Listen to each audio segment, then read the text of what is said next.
you've ever experienced loss, if you've ever gotten your heart broken, if you have ever experienced losing someone very close to you, death, perhaps childhood trauma, perhaps emotional abuse, perhaps anything that genuinely made you question, God, what's the deal?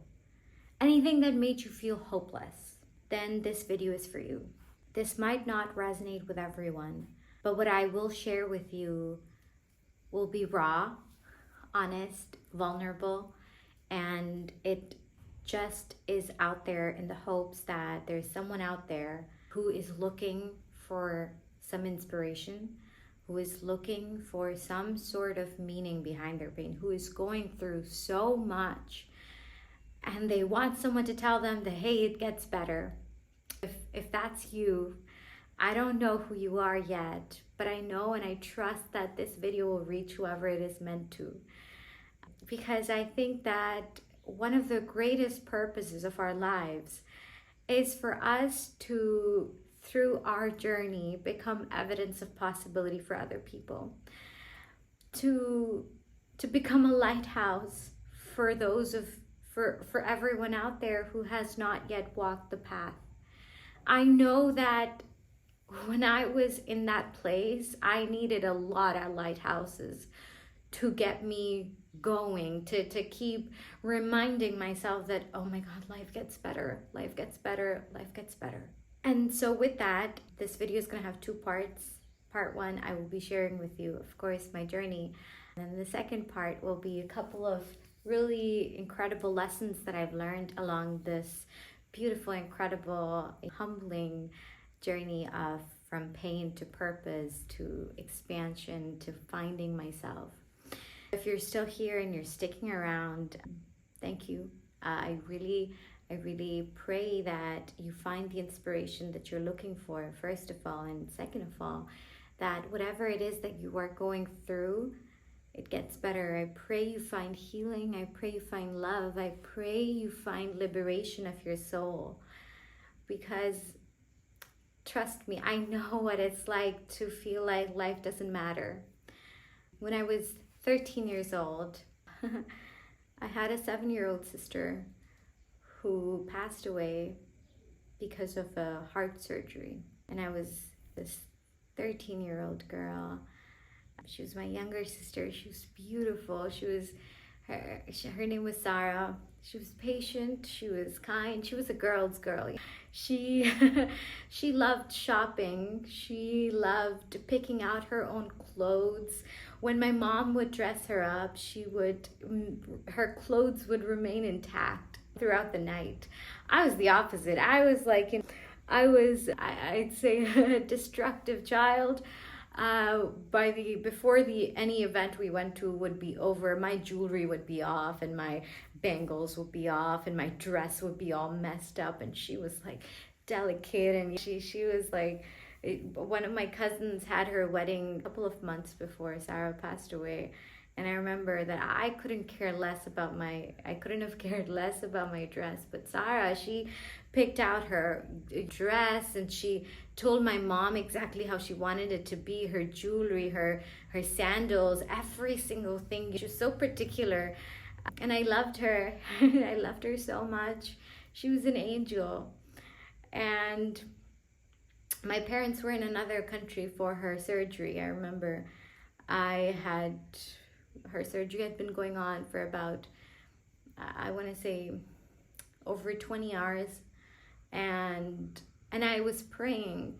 I remember all evening I was praying and I was like, God, she's the better one. She is the kinder one. She's the more patient one. She is the more loved one.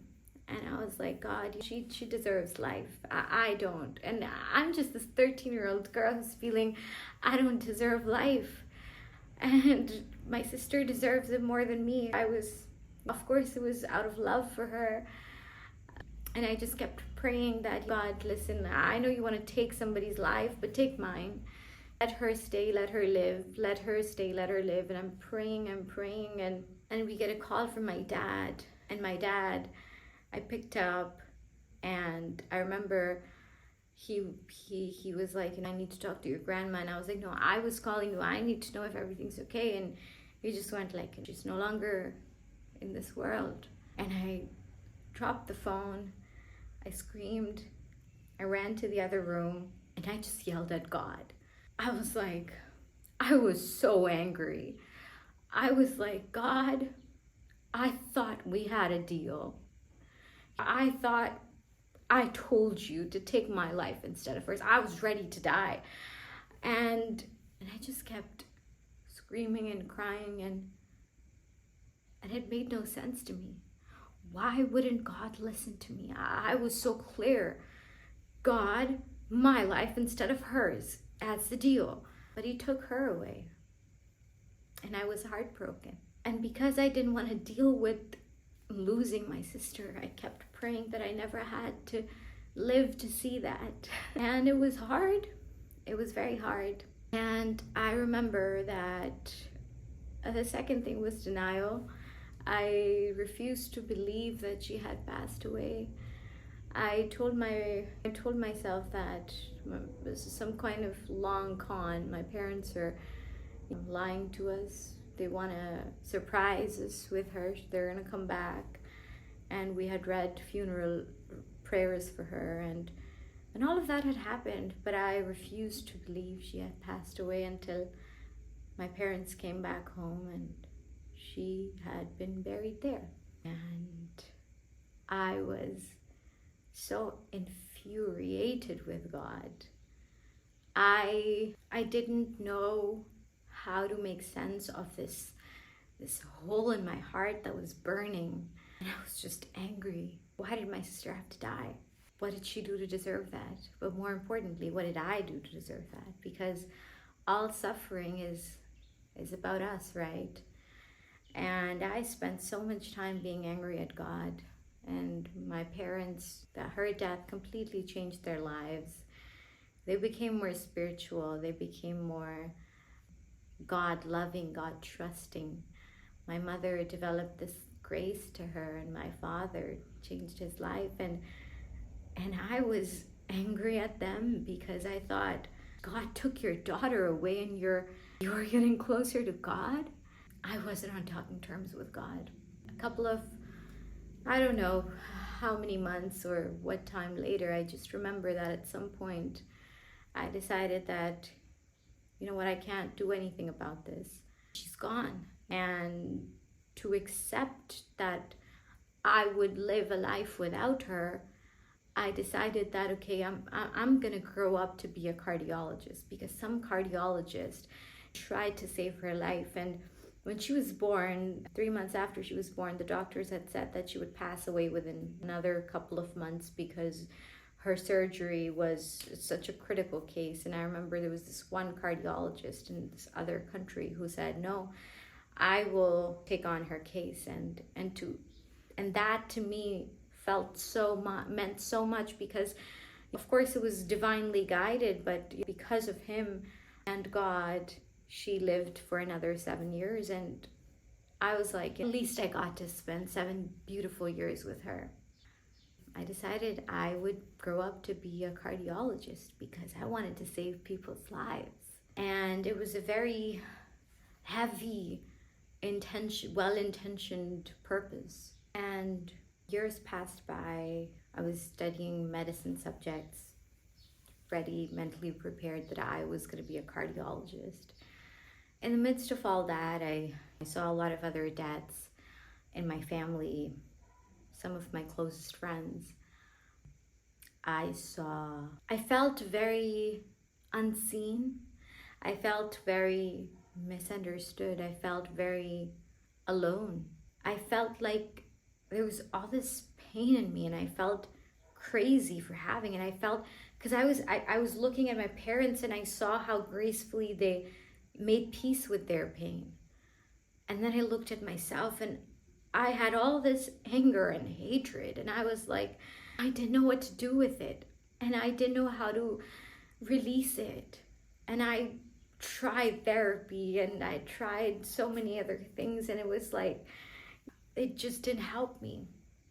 Now I'm in college, A levels, and I'm studying to go to med school. And I realized that I really don't like biology or chemistry, or I wasn't great at it, and it just didn't really stimulate my brain enough for me to be engaged in the subject. And I felt like a failure.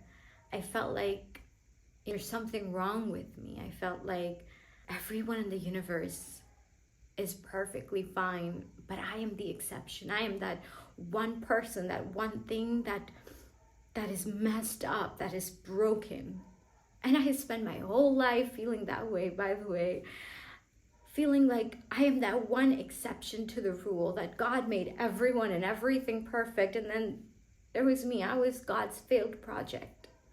When I got opportunities, when I got into my college, it was an unconditional acceptance, and I couldn't believe it. I was like, it's not possible. It's a glitch in the matrix, because I didn't think I was worthy of it. I didn't think I was worthy at all. And my sister, she was such a great artist. Even just at 7, she used to color with both of her hands.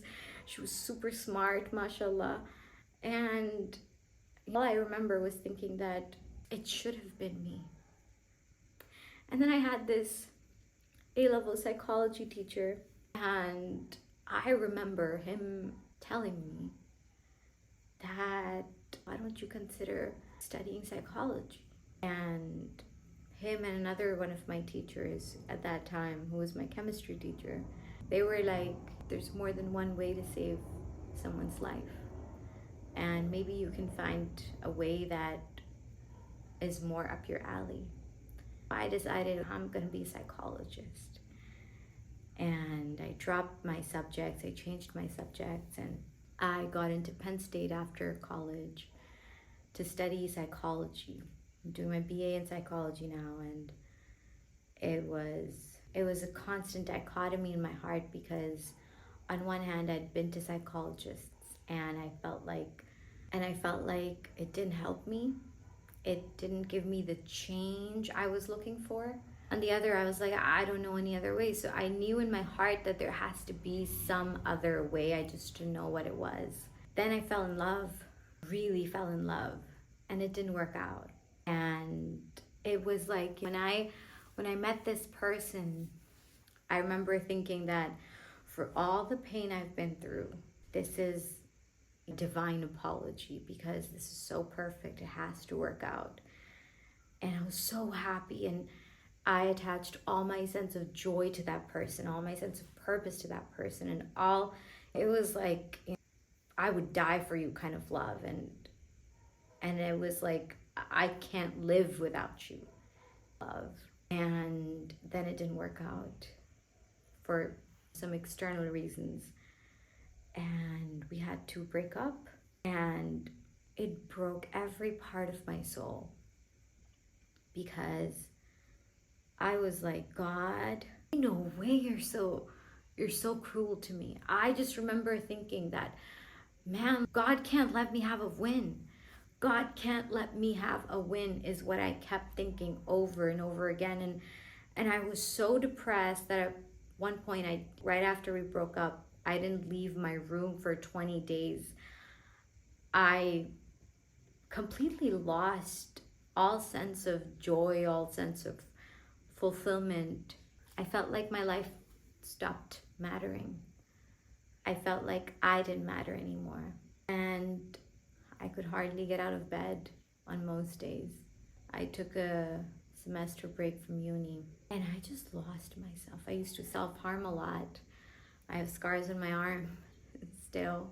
I wanted to end my life. I really wanted to end my life. I felt like my life didn't mean anything. I felt like God really didn't want me. God was just throwing shit my way, left, right, and center, and it was just, the only way out was for me to kill myself.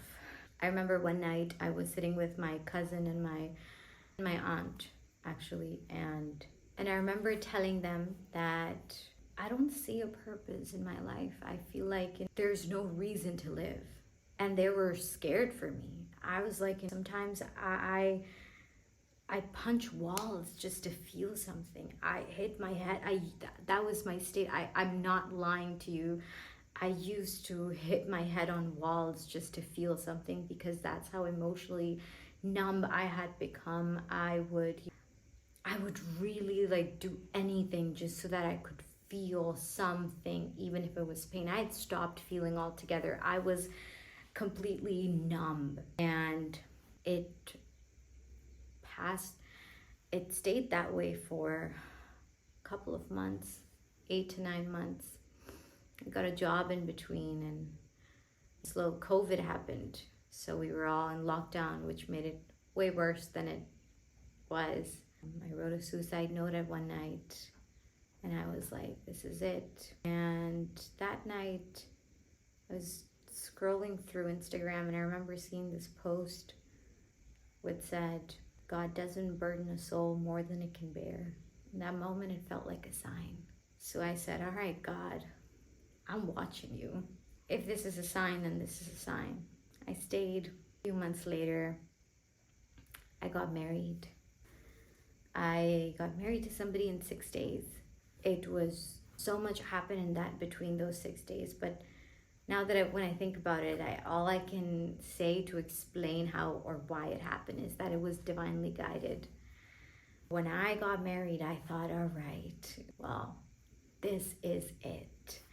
Everything's over. I've been through like 9 years of pain and whatnot, and everything's just working out now in the land of Anna. And I was like, I was ready, and I was happy, I was excited, and I really, really thought that this wedding was just, this is what it was all about. I had to like go through all of this to get here, and the whole ordeal. Except very early on in our marriage, I knew that it wasn't going to work out, and I knew we were going to get a divorce.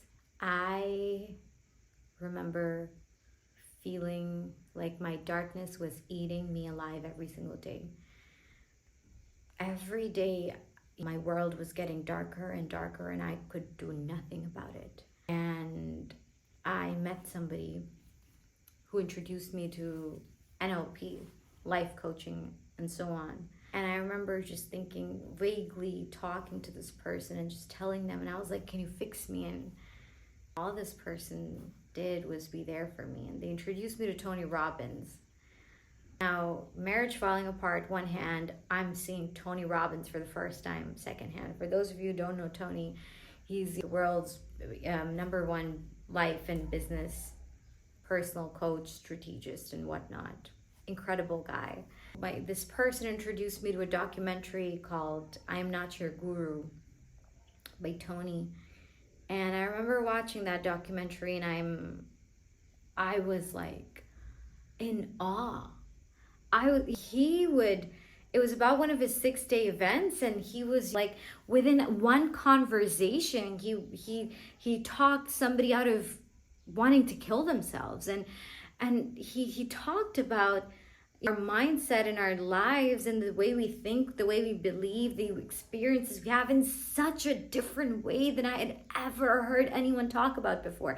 And I was amazed, and I knew when I was watching him, I was thinking, oh my God, like this is what I'm made for. This is what I'm meant to do in the world. Like this guy, whatever he does, I want to do this. Tony is also an NLP trainer, and that was one of those moments of light in an otherwise dark world for me. But shortly after watching that and thinking all of those things and feeling all of that, the circumstances of my life got the better of me. I had so much familial pressure to make my marriage work. And I was like, well, if I have to kill myself to personality-wise to make this marriage work, then that's what I'm going to do. And I did everything in my power that I felt like I could do. And then I was told that I'm never going to love you, and we're going to get a divorce, and I'm only with you to show the family that we're not going to work out. And it broke my heart, because I had moved to another country for this person. And I'm so grateful. I can't say this enough. I'm so grateful for everything I'm sharing with you, and I'll tell you why in just a moment. But at that time, it was March, so March 2021, so literally 3 years ago. It's surreal to say that. 9th March 2021. It was 10 p.m. and I decided that that's it. I decided that I was going to end my life. And I wrote a suicide note. And I wrote this apology to everyone, like my dad and, the guy I was married to. And then I was writing one to my mom. And I couldn't find the words to tell her that she had already lost a daughter and I was about to take her other one. So I was crying and I was like, okay, I need to go to the balcony. I'm just gonna get some air and then I'm gonna come back. I'm gonna finish this and I'm gonna kill myself. So I go to the balcony and I had lost all kinds of faith at that point. I thought God didn't exist. I thought it was impossible that a God could exist because God, there was so much pain in my life that I had seen for years and it just wouldn't get better. And I remember, I'm standing at the balcony and I looked up at the sky and I was like, God, I don't know if you're out there, but if you are, I could really use a sign right now. 5 minutes. 5 minutes later, I get this call from a friend of mine I hadn't spoken to in 2 years, and this friend says, hey, are you okay? And I'm like, what? And they're like, are you okay? And they were like, I've been dreaming about you. I've been thinking about you. I just need to know if you're okay. And I looked up at the sky and I remember almost like giggling. And I was like, God, I don't know what you want from me, man. But hey, I know you're out there and I know that there is meaning. I cried my eyes out that night. But I decided one thing. I decided that I needed to stick around to find out what the purpose was. I think a few, almost like 2-3 weeks later, I decided I was gonna study NLP, study what Tony studied. I wanted to get better and I was like, well, you know what, God, this is my last shot. I will try this, and if this doesn't work, you know what I'm about to do. And 3 months later, I had no job, so I had no money to pay for the program at that time. So I applied for 20 jobs a day. I finally got a job and I used my first paycheck to pay the first installment, enrolled for the program. I came back in May, came back home to my parents, and June, July, I did that. I studied NLP. I did the training program, and a part of our training to become a coach is that we go through the healing process ourselves as well. So we heal, and then we're equipped to support other people's breakthroughs. It's very intensive, very long days and nights, and a lot of studying, and on the other side, a lot of liberation. It changed my life. It changed my perspective. I felt like I was reborn. And I finally realized that I understood why I had to go through all of this. I finally understood. It was like my whole life was a puzzle. And the pieces were finally coming together, and it was finally making sense. It was finally adding up to something that, oh my God, this is how I'm supposed to give back to the world. And it was very healing. It was very freeing. I think a month or two later, I saw that Tony was having an event. That was when I attended my first Tony event, and the story of it is very magical as well. Story of how manifestation works. I'll tell you that some other time. But that I attended my first Tony event, and it was just like this upward cycle of healing, of liberation, of finally seeing that life is happening for me. And all this pain was guiding me to this present moment. And my heart was so full of gratitude. It was so full of love, and it was surreal to me, considering a few months ago I almost killed myself. And I finally saw what it was all preparing me for. A few months later, I get a divorce. Another few months later, I start my coaching business. I wrote and published my first book, which is called The 23-Year-Old Life Coach. I was 23 when I wrote it. I was 22 when I became a life coach. And it was magical, it was beautiful, it was everything and so much more. And in between then and now, my life has not been short of challenges, I'll tell you that. I did find my purpose, and I did. Every time I would talk to somebody, every time I would be working with someone and they would be telling me their challenge, I'd be like, oh my God, I get why God had me go through that, because now when they're telling me, I can resonate, I can empathize, and I can tell them that, hey, I've been there, I know what it's like, and trust me when I tell you that it works out, because I had my life to show for it. But the journey didn't end there. What I realized along the way was that healing is in layers. Healing has layers. And the wounds that are very deep inside of ourselves surface only when we're ready to deal with them. Only when we have the depth to deal with them. And I learned so much about myself. I healed almost, I think, since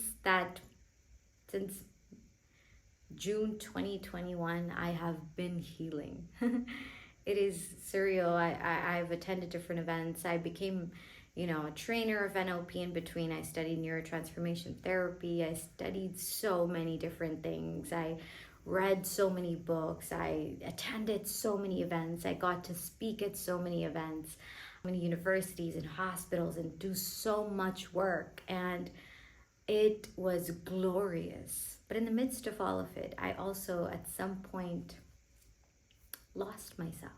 I forgot why I had started. I forgot what it meant to me. And this is the part of my story that I haven't talked about much yet. It was last year. It was one of the very challenging years for me last year.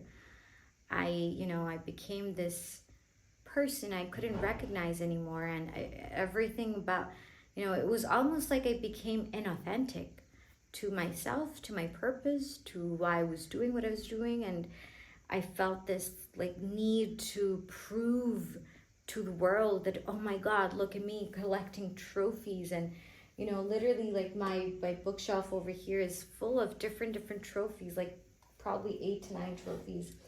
And I'm doing all these big things, going to Dubai for something, and traveling and doing this, and inside myself I felt so empty, and I couldn't understand why. I was like, I'm on purpose, I'm doing the right things, why do I feel so empty? And I started one more business as well, and my team was 8 people, and I was like, when I spoke about it all, I felt proud, look at what I've created, but God, did I feel empty. And then I had a moment where I was like, it needs to stop, which is when I stopped showing up on social media. I stopped everything. I let my team go. I had lost my why.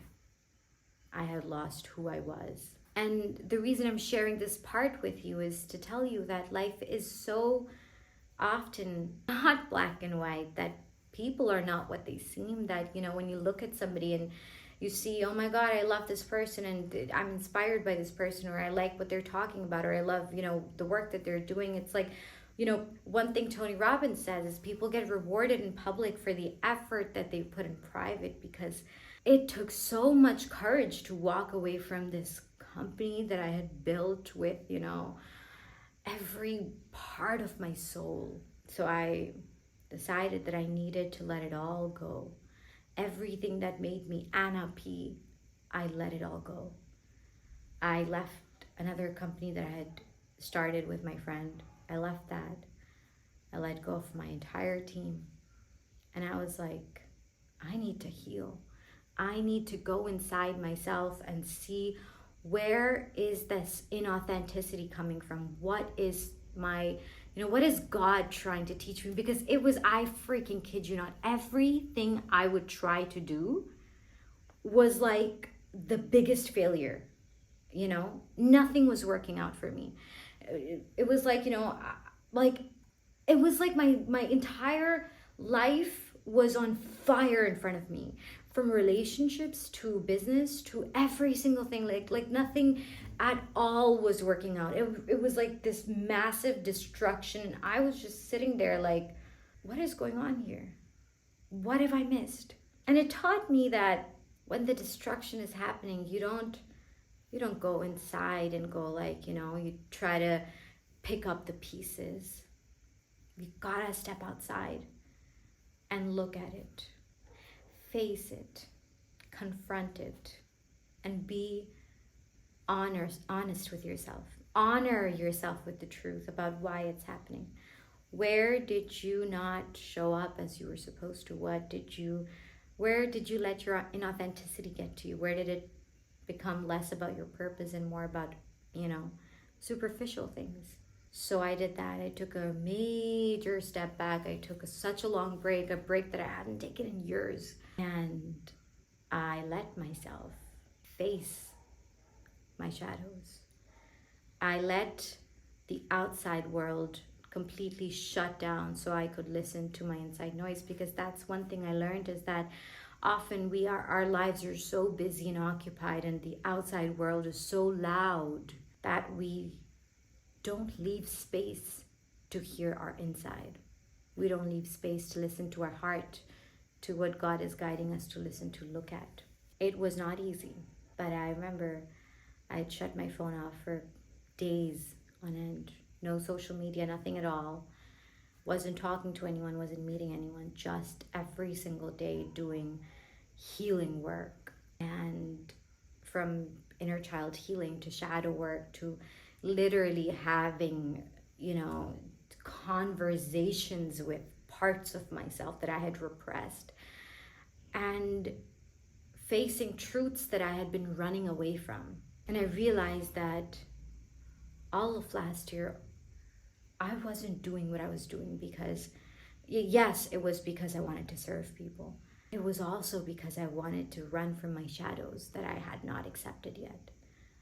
Parts of me that I had not accepted within me, and I did not feel worthy. And because I didn't feel worthy within, I was seeking external worthiness, some sort of medal of honor to make me feel like, yeah, you're successful. And God humbled me. So I healed so much, and I cried so much. When I say so much, like my eyes were swollen because I let so much out. And then I liberated myself, and it was gorgeous. It was unlike any light I had ever experienced. When I say that, like, now that I look back, I see that it was so perfectly timed, that the people that I met, the experiences I had, it was all leading me up to here, to this place where God knew that, okay, she's ready to meet her shadows. And when I met my shadows, I was humbled, and I was amazed, I was amused, I was shocked. But most importantly, I'm grateful. And I realized the perfection in all of it. That the things I was saying are not working out, and it just doesn't make sense to me, were perfectly working out to lead me to where I am, to this journey back to my home, back to my center, back to who I am. And none of it would have been possible if any one thing was different. Just a tiny example was that, last year I wanted to go to this event, and Australia, and I couldn't go because I had another event, same dates. And the other event that I attended, it was a Tony event, and in that event I got to talk to Tony Robbins. So it was like a 40,000 people virtual event, and Tony brought me on screen to answer a question. And because he did that, I met somebody from Dubai, reached out to me to partner with me, and I went to Dubai. And that one thing led to so many things that literally set the course for my life, for me to go through the experiences I needed to go through to get to this beautiful present moment, talking to you right now. And I have learned so much, and I'm so humbled, and I'm so grateful. And the reason why I even started a YouTube was because of this liberation, because I realized that, it's just my intentions have changed so much, and there's so much I want to give back. And, when I was in that place, I always wanted someone to talk to me like I was their best friend, like they knew exactly what I was going through. Like there were, we always see these incredible people, like Tony Robbins, like Dr. Joe Dispenza, like Jordan Peterson, and they're incredible people, and they have had incredible journeys. But for someone who's struggling to get out of bed, when you look at someone like Tony, it's a great long-term aspiration, but I felt disconnected in the sense that I wanted to meet someone or listen to someone who felt like this person gets it, man. Like they're on the path with me. And that's the purpose of my whole channel. That's the purpose I do what I do, because I want you to feel like we're all on this path together. That we're all like, that I'm no freaking, better. I'm no better than you.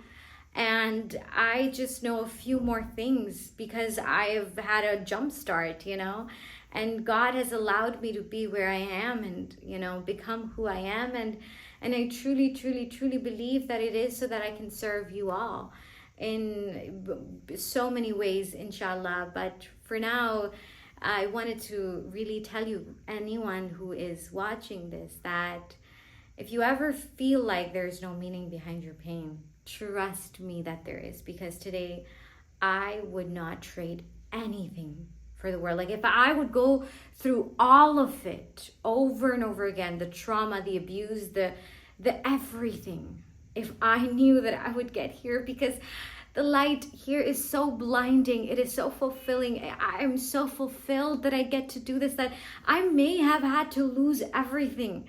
It's not a loss, because it brought me back to my soul, because it allowed me to liberate myself. It allowed me to meet who I really am and serve from that place of authenticity, of being a conscious leader, of running a business, and also serving.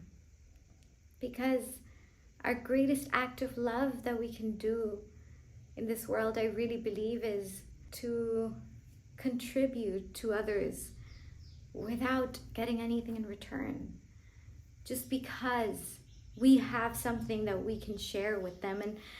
And so this entire channel is from my heart to yours, because I want you to feel like your life matters, and I know that it does, and you matter, and you are worthy, and you're incredible. And if you ever felt like you're alone, then please know that you're not.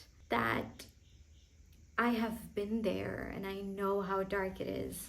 So if I had given up 3 years ago, 2021, March, same month, I would not be here in front of you, and the lives of so many people would have been different.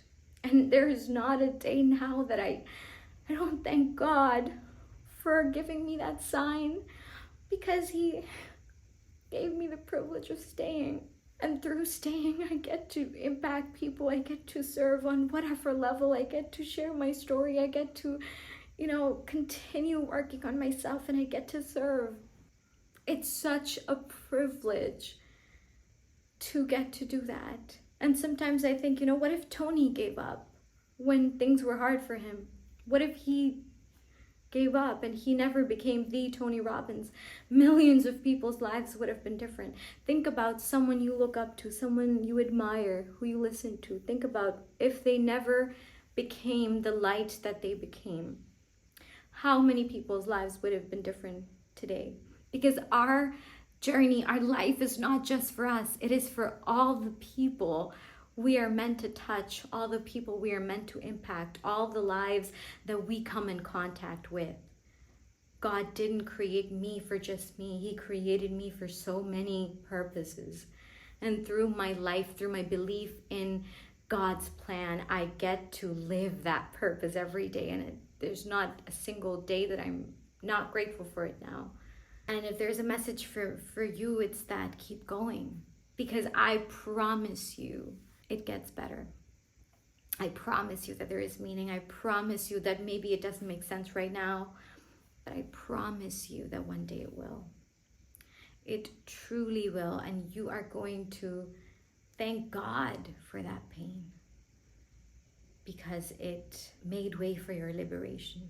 I hope that story served you in some way, gave you something to think about, and I'm just going to walk you through a couple of key insights so that you have something to take away, you have something to apply to your life. The first is, it's called the 5 gifts of pain. The first is that learning the gift of your journey, that it all happens for you.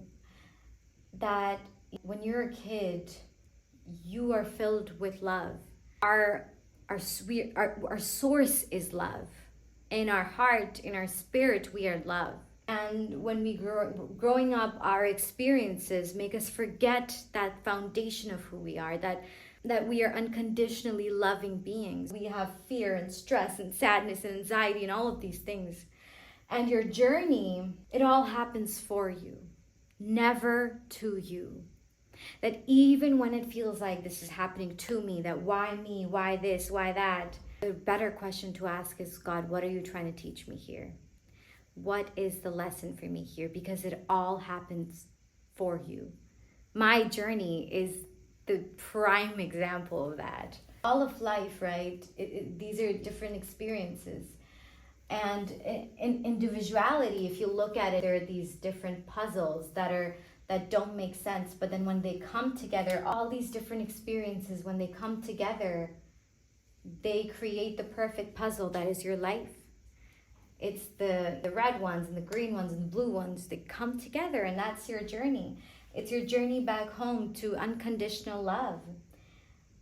Another thing that the gift of your journey will teach you is effective blaming. Tony Robbins said something that really stuck with me. He said, if you want to blame people for the bad in your life, you want to blame your parents for the bad, for the pain they caused you, you want to blame whoever hurt you or betrayed you for the bad, blame them for the good too. Because if you are a better person today because of that pain, if you found your awakening because of that pain, if you found yourself because of that pain, then blame them for that as well. We're often so quick to just blame people for the bad, blame people for the things that didn't work out, that we don't realize that that pain may have been our biggest gift. Man's biggest problem is that he thinks he shouldn't have one. Problems are a gift in our lives. Problems are there to teach us to grow. They're there to expand our soul. They're there to guide us to our light.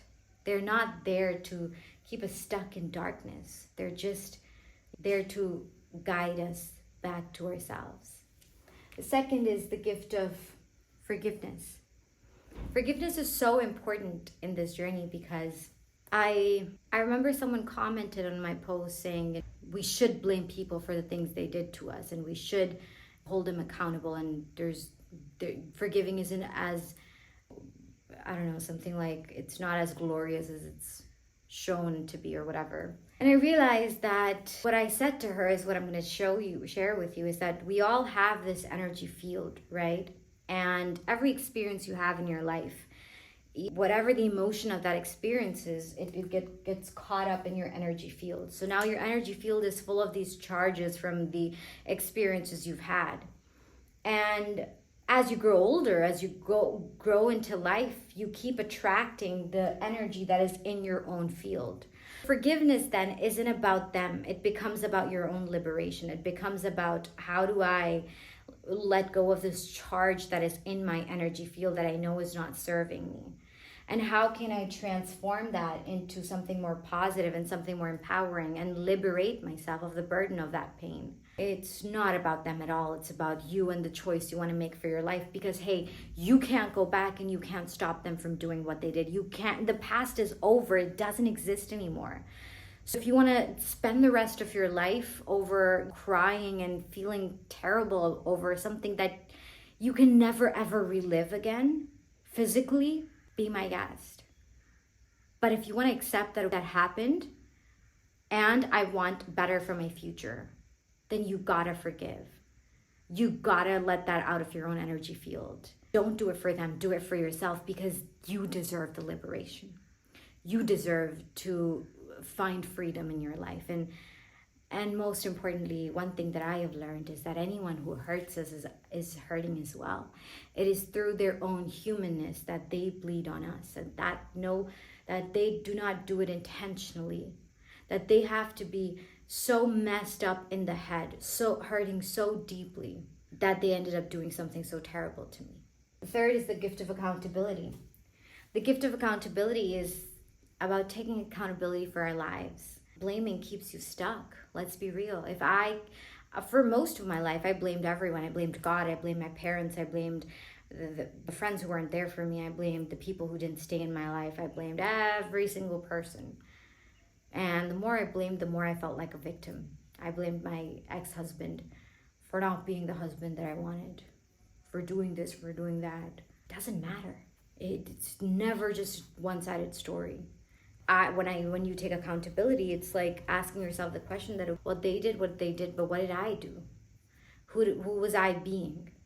How did I not take control of my life? How did I not change the patterns within myself? How did I not heal myself? How did I fail to show up as my best? And that's the hardest part, because blaming is so easy. If anything goes wrong in your life, it's so easy to say that, hey, it's your fault, you're it, your fault, not my problem, always blaming other people. It's easy. But it's also what keeps you stuck. It's also what keeps you miserable, because you feel like life is terrible and everyone sucks. And that's not a great way to live. When you take accountability, well, what did I do to create this? Or what did I do to transpire this? What did I do to blow this out of proportion? I cannot control what other people do. I can only control my own actions. And that I need to take 100% accountability for the results in my life, for the things that work and don't work. Doesn't mean that you're an a-hole to yourself. Just that you realize that you are a creator of your life, for better or worse. That your thoughts do have some sort of power over the results you see in your life, that your beliefs do matter, and that God has given us the divine power. God has given us the right to power to really make our own decisions about our lives. There's an infinite number of possibilities for your life, and what happens in the end depends on the meaning you give to life. If when I was 13, I didn't ever decide that this would be my purpose, and I kept sulking, and I would be so different today. If when I was getting a divorce, I gave up, life would be so different today. If when so many things in my life happened and I refused to look at where I could heal more, where I could look inside myself instead of blaming the outer world more, it always liberated me. It never made me feel bad. It almost like it was freeing for me, because it was like I felt empowered. I felt like I have the power to change my life, and then I would see results in my life to show for it. The gift of belief. This is one of the most powerful things. Most of us only look at what we think that life is all about, what we can see in the 3D. Belief, faith, more than belief. Faith is blind. Faith is that I cannot see the future, yet I choose to believe that it's going to be incredible. I choose to believe that there is meaning behind my pain. I choose to believe that I'm guided, even though I can't see it. It's that the 3D world is so limited, and then there's the unseen world, the world of energies, the world of the divine, the world of spiritual beings. I can't see those things, but as long as I have faith that there is someone, a higher power above me, who is constantly looking out for me, how can I ever be hopeless? Like, if you knew that you had a friend who was always walking beside you, that wherever you went, whatever you were doing, this friend would always protect you, would shield you, would hold you, and would never let you feel alone. Would you ever feel alone? Would you ever feel like uncertain? That this friend always has my back, that as long as I have them, everything's sorted. Then why do we feel hopeless when we know that there's a God up there who is looking down, who is protecting us, who is always making sure that your life is all happening for you, because my life is so divinely guided. And I'm not the exception. It is the same for every single person in the world. In the world. Even if you don't see it, it's the same for you. Then we have the unseen is where the magic happens. The unseen is where we tap into our own inner energy and we create from that state, that we choose to see life better than it is, that we choose to believe in a future that we can't see, but we choose possibility over doubt. We choose faith over fear. We choose to live in love when everyone else is in fear, because we choose time and time again to do the unnatural thing, to do the thing that scares us, that you can't see the road ahead, but you believe that it is so illuminating. Number 5 is the gift of awakening. Your awakening is, I believe, the moment in your life when you wake up and you realize that you have spent your whole life sleeping. You have spent your whole life believing that this physical world was all that there is. You have spent your whole life conforming, living like a sheep, following the crowd, being told what to do and conforming. Your awakening is a moment when you realize the magical being you are. You realize that you don't have to follow the crowd. You realize that your truth is the most important thing in the world. You realize that your voice is powerful. You realize that your purpose is grounded in you, that you have a gift to share with the world. Your awakening is this magical moment in your healing journey when you wake up and you realize that life was always happening for me, and that I can't believe I ever thought otherwise. And the moment you do that, the moment you awaken and you start taking responsibility and you begin healing and you begin growing and you begin changing and evolving, life can never be the same again. It is impossible for life to ever be the same again, because it is a moment of liberation that can never, ever, ever, ever cease to exist. Once you've had it, there's only evolving from there. There's never a going back. A couple of keys to keep in mind as we come to a conclusion. Reality is neutral, my friends. All of life is so neutral. We give meaning to everything. That childhood trauma that you have, it was just an experience. You gave meaning to that experience and you carried that meaning way into your adult life. And if today that meaning ceased to exist, if today you stopped feeling like you were that unworthy, unloved, unseen, unheard child, what would life be like? What would your relationships be like? Who would you be? Think about it. Everything has a purpose, especially pain. So lean into the pain. Don't avoid it. I know that's our natural instinct. Fight, flight, freeze, fawn, run, avoid, become a workaholic. That was my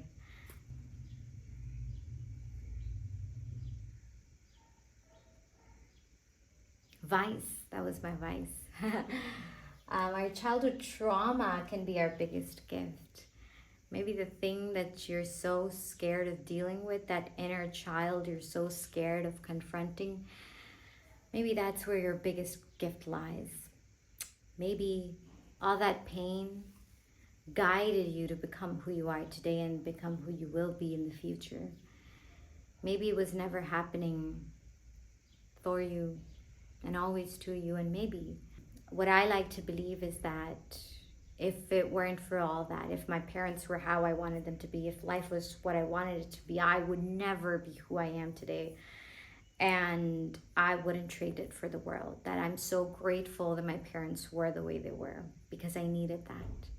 And today I have the hunger to serve at the level that I do. I know the depth of pain that I do because of that. And that's my greatest gift. And for some people it's art, for some it's other things, and some it's service. But we all have a gift that is unique to us. And only when we heal does that gift almost come up and show itself. Perception is everything. A rainy day can be a rainy day, or it can be a rainy day. Life is all about perceptions. What you perceive, you experience. If I think that people hate me, if I perceive that people hate me, that will be my experience of life. And if I believe that I love everyone and I exude love and I'm here to radiate love, and I just want to express that to the world, that my experience of life will be completely different as well. Give meaning mindfully. We are always giving meaning to everything in our lives, the good, the bad, the ugly, the sad. Choose the meaning that you want to give. Choose the meaning that will liberate you. And that's it for today, guys. Thank you so much for watching, and I really hope that this offers some insight. I really hope that it serves you in some way, and I really hope and pray that this video reaches the people that it is meant to reach, and the hearts that it is meant to reach, and the people who need this reminder today. If you or someone you know needed to hear this, share it with them. Let me know whatever resonates, and I love you all so much, and I'm so grateful to get to serve you. Inshallah, until next time. Bye-bye.